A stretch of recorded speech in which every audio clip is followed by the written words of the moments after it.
Hello student, आज की class में हम दिए गए दो बहुपदों का महत्तम सर्वभाजक अर्थात ग्रेटेस्ट कॉमन डिवाइजर ज्ञात करना सीखेंगे। इसके लिए यहाँ पर हमने एक प्रश्न लिखा है जिसमें दो बहुपद f(x) और g(x) का मान दिया गया है। यहाँ दिया गया पहला बहुपद f(x) 3 घात का एक बहुपद है, जबकि g(x) 2 घात का एक बहुपद है। तो इन दोनों बहुपदों का GCD that is greatest common divisor ज्ञात करने के लिए हमें बड़े बहुपद को छोटे बहुपद से विभाजित करना होता है। यहाँ बड़े बहुपद का मतलब उच्च घात वाला बहुपद है और छोटे बहुपद का मतलब निम्न घात वाला बहुपद। जैसे यहाँ देखो, f(x) 3 घात वाला बहुपद है, g(x) 2 घात वाला बहुपद है, मतलब यहाँ f(x) बड़ा बहुपद कहलाएगा, g(x) छोटा बहुपद। हमें दोनों बहुपद f(x) और g(x) का GCD ज्ञात करने के लिए बड़े बहुपद को छोटे बहुपद से विभाजित करना होता है। यदि इस विभाजन से शेषफल शून्य प्राप्त हो जाए तो अपना वह भाजक जिसने अपने शेषफल को शून्य कर दिया है वही भाजक अपना GCD होता है। तो देखो इसको कैसे ज्ञात करते हैं। सबसे पहले हम दिए गए बहुपदों को यहाँ लिख देंगे। यहाँ लिखेंगे दिया है f(x) का मान लिख देते हैं। पहले f(x) इक्वल्स टू दिया है 2x³ minus 4x² plus x minus 2, और उसके बाद हम यहाँ g(x) का भी मान लिख देंगे। g(x) का मान दिया है यहाँ x² माइनस x माइनस 2। यहाँ लिखते हैं बहुपदों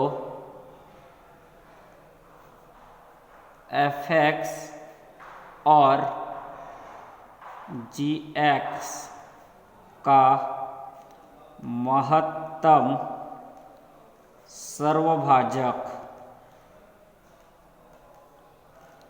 ब्रैकेट में लिख लेंगे GCD ज्ञात करने की प्रक्रिया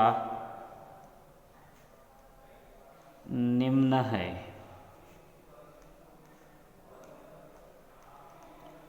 हमें बड़े बहुपद को छोटे बहुपद से यहाँ विभाजित करना होता है।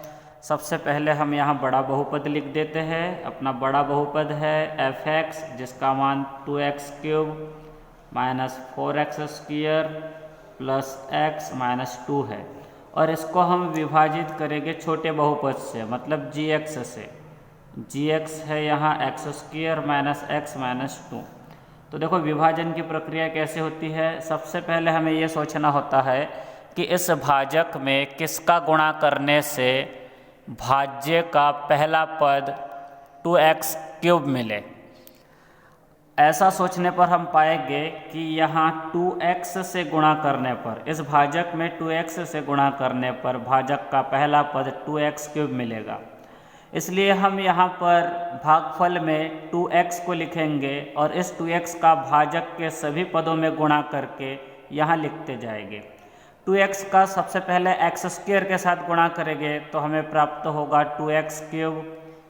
इसके पश्चात 2x का माइनस x में गुणा माइनस 2x² होगा, इसको लिख देंगे। फिर 2x का गुणा माइनस 2 में करेंगे तो माइनस 4x मिलेगा। उसके बाद हम इस बहुपद में से ये बहुपद घटा देंगे। घटाते समय इस बहुपद के चिन्ह बदल जाएंगे। इसका चिन्ह पॉजिटिव था तो यहाँ नेगेटिव मतलब माइनस आएगा, माइनस के जगह यहाँ प्लस आएगा और प्लस के जगह यहाँ माइनस होगा, क्योंकि हम इसमें से इसको घटा रहे हैं। मतलब जब हम इसमें से इसको घटाएंगे तो इस बहुपद के सामने इस बहुपद के चिन्हों में माइनस का गुणा होगा, जिससे कि माइनस वाले पद प्लस हो गए और प्लस वाले पद माइनस हो जाएंगे। अब देखो यहाँ क्या होगा, ये 2x³ धनात्मक है और ये 2x³ ऋणात्मक है, मतलब यहाँ प्लस 2x³ से माइनस 2x³ कैंसिल हो जाएगा। उसके बाद बचे हुए पदों को यहाँ हम लिख देंगे। सबसे पहले x² वाले पद देख लेते हैं। यहाँ माइनस 4x² प्लस 2x² है, minus 4x² plus 2x² minus 2x² होगा, इसको लिख देंगे। उसके बाद x वाले पद देख लेते हैं। x वाले पदों को कैलकुलेट करते हैं। ये प्लस x है, ये minus 4x plus x minus 4x, sorry यहाँ माइनस था तो यहाँ माइनस की जगह प्लस आएगा। तो ये plus x plus 4x plus 5x होगा, यहाँ प्लस 5x लिखेंगे। उसके बाद अचर पद देखो, बचे हुए पदों में अचर पद सिर्फ -2 है, तो ये -2 लिख देंगे। अब हम यह सोचेंगे कि इस भाजक में किसका गुणा करने से इसका पहला पद -2x² मिलेगा हमें।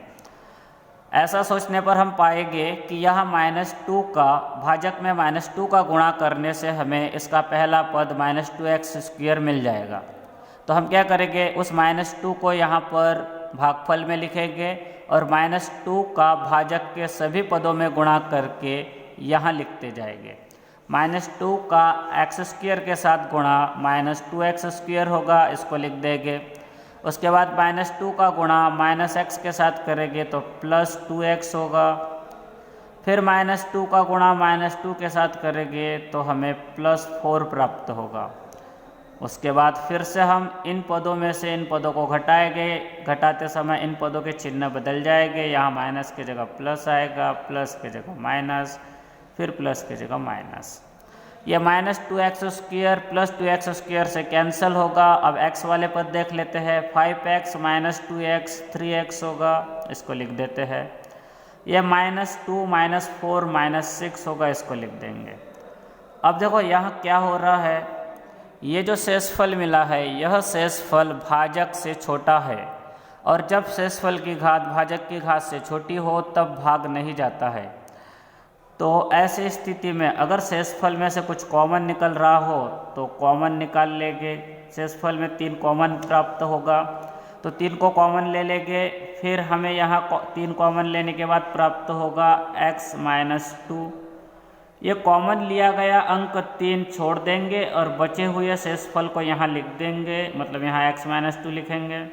छात्रगण ध्यान दें, अगर इस भाजक का यहाँ भाग देने पर शेषफल 0 हो जाता, मतलब इस f(x) का इस gx में भाग देने पर शेषफल 0 प्राप्त होता, तब यही f(x) मतलब यही भाजक अपना GCD होता।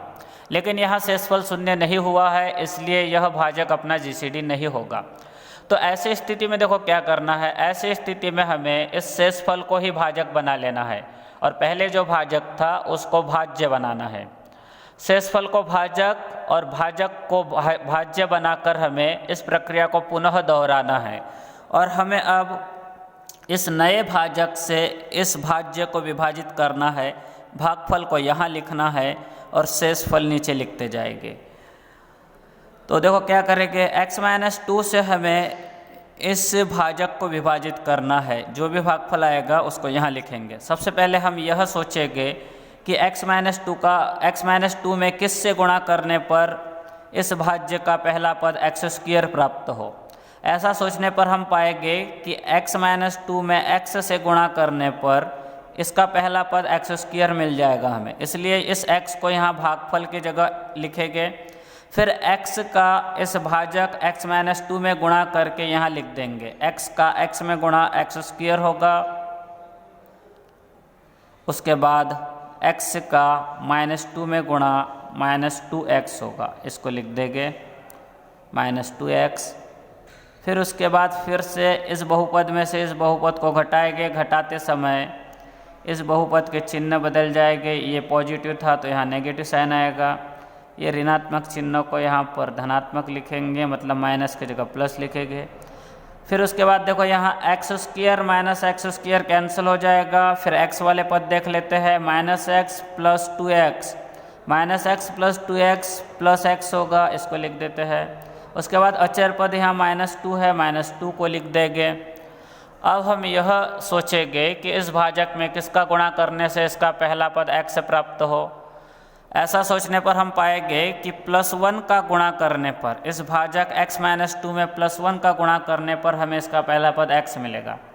तो उस +1 को यहाँ लिख देंगे भागफल में। अब +1 का गुणा भाजक में करके यहाँ लिखेंगे। ये अपना नया भाजक था, इसमें हमें +1 का गुणा करके यहाँ लिख देना है। तो +1 का गुणा जब x में करेंगे तो x मिलेगा, उसको लिख दिए। फिर +1 का गुणा -2 में करेंगे तो -2 मिलेगा, उसको लिख देंगे। अब फिर से हम यहाँ घटा देंगे। घटाते समय इस बहुपद के चिन्ह बदल जाएंगे। ये पहला पद धनात्मक है तो इसको ऋणात्मक लिखेंगे, इस ऋणात्मक पद को धनात्मक लिखेंगे। प्लस एक्स से माइनस एक्स कैंसिल होगा, -2 से +2 कैंसिल होगा यहाँ, और यहाँ शेषफल प्राप्त होगा 0। तो हम यहाँ क्या देख रहे हैं, इस भाजक से भाग देने पर अपना शेषफल 0 प्राप्त हुआ है। तो वह अंतिम भाजक जिसने अपने शेषफल को 0 कर दिया है वही अंतिम भाजक अपना जीसीडी होगा। इसी भाजक का भाग देने से अपना शेषफल 0 हुआ है, इसलिए यह भाजक अपना जीसीडी होगा। तो यहाँ लिखेंगे अतः अभीष्ट महत्तम सर्वभाजक GCD इक्वल्स टू x-2, ये अपना आंसर होगा। तो छात्रगण ध्यान रहेगा, हमें क्या करना है GCD ज्ञात करने के लिए, सबसे पहले हमें बड़े बहुपद को छोटे बहुपद से विभाजित करना है। अगर बड़े बहुपद को छोटे बहुपद से विभाजित करने पर शेषफल 0 प्राप्त हो जाए तो वह भाजक जिससे अपना शेषफल 0 प्राप्त हुआ है वही अंतिम भाजक अपना GCD होगा।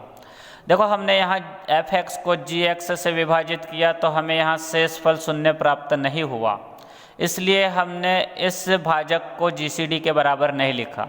अगर यह भाजक शेषफल 0 प्रदान करता तो यही भाजक अपना GCD होता। जब शेषफल 0 प्राप्त न हो तब हमें शेषफल को भाजक बना देना है और पहले जो भाजक था उसको भाज्य बनाना है, और इस प्रक्रिया को पुनः दोहराना है। पहले के भाजक को भाज्य बनाकर और शेषफल को भाजक बनाकर हमें फिर से इस प्रक्रिया को दोहराना है, अर्थात इस भाजक में इस पहले के बहुपद में मतलब पहले के भाजक में इस नए भाजक का भाग देना है। जो भी भागफल आएगा उसको इस साइड में लिखते जाना है और शेषफल को यहाँ लिखते जाएंगे। जब हमने इस नए भाज्य में इस नए भाजक का भाग दिए तो हमें शेषफल 0 प्राप्त हुआ। तो वह अंतिम भाजक जिसने अपने शेषफल को 0 कर दिया है वह भाजक x-2 है। तो वही अंतिम भाजक जो अपने शेषफल को 0 करता है वही अंतिम भाजक अपना GCD होता है। मतलब यहाँ अपना GCD होगा x-2 और यही अपना आंसर होगा। इस प्रकार हमें 2 बहुपदों का GCD ज्ञात करना होता है। तो ठीक है, आज की क्लास में इतना ही, फिर इसके बाद वाली क्लास में देखेंगे।